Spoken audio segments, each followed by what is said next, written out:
Γεια σας και καλώς ορίσατε και αυτή τη βδομάδα. Στο σημερινό μάθημα δεν θα απαντήσουμε κάποια ερώτηση, αλλά θα εξηγήσουμε τρεις ωραίες εκφράσεις που έχουμε στα ελληνικά και που θα μπορούσατε και εσείς να τις χρησιμοποιήσετε στη ζωή σας. Είναι αρκετά συχνές εκφράσεις και νομίζω θα σας είναι χρήσιμες. Πάμε λοιπόν στην πρώτη έκφραση.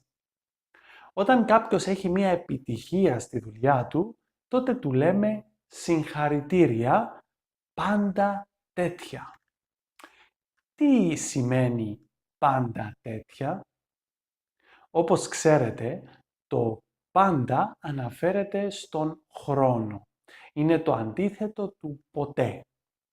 Επομένως, πάντα σημαίνει συνέχεια, να γίνεται αυτό που έγινε τώρα. Όταν λοιπόν εύχεστε σε κάποιον πάντα τέτοια, στην ουσία του εύχεστε να ζει αυτές τις επιτυχίες, αυτές τις καλές στιγμές πάντα. Η δεύτερη έκφραση είναι όλο τα ίδια και τα ίδια.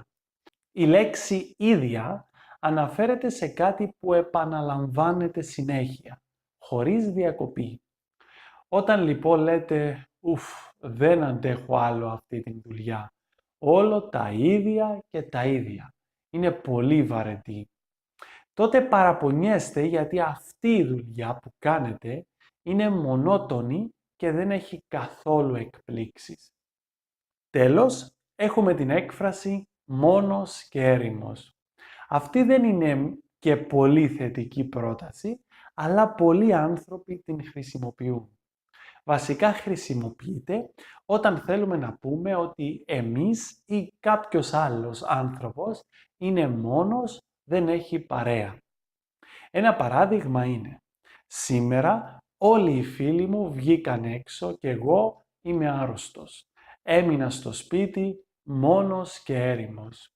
Ή λέμε, πέθανε η γυναίκα του και ο κύριος Κώστας έμεινε μόνος και έρημος. Αυτά είχαμε για σήμερα. Γράψτε μας κάτω από αυτό το βίντεο τις δικές σας προτάσεις με αυτές τις εκφράσεις. Ελπίζω να βοήθησε αυτό το μάθημα και να μάθατε κάτι ακόμη στα ελληνικά.